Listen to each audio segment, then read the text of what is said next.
Bila masa kita nak tengok hadis tu secara zahir, bila masa kita nak tengok hadis tu secara makna dia.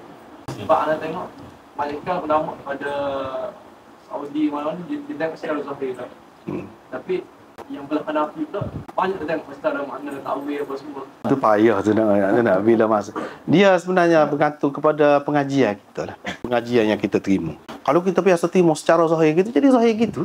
Dia mengikut tok guru. Kalau tok guru tu jenis dalam kajian dia, halus penilaian dia, lagu lain kesan dia. Kalau tok guru tu jenis pakai zahir, kita tengok banyak karot dah pakai zahir ni dia sekerak ya boleh lagi. Lepas pada tu tak lagi, tak sesuai.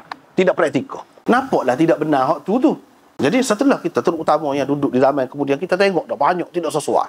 Bahkan umat Islam akan ketinggalan dengan sebab ikut hak tu. Mana tak betul tu. Kita tak boleh pakai lah tu, hak moleknya.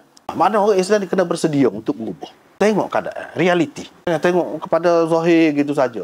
Sebab apa? Kalau nak kata zahir tu hak lebih tepat, dah. Banyak seperti kita sebut tadi, ulama-ulama hak dalam mazhab Ahmad sendiri pun banyak dia tidak pakai hak zahir. Cuma dia nampak sekat tu gitu masing-masing lah. Masalah ni masalah furuk. Jadi kalau orang tu tak boleh pakai, biar. Dia tak boleh kata orang hak pakai ni tersalah, kau tak boleh. Kita kena berlapang dada dalam masalah furuk. Kita kata tu mungkin kita tidak terlibat dengan kita. Kalau kena kita, susah juga. Banyak perkara lah macam bui zakat ke apa tu dengan pitih. Ada kena kita, ada susah. Kita pakai juga orang. Begitulah. Banyak lagi orang lain-lain.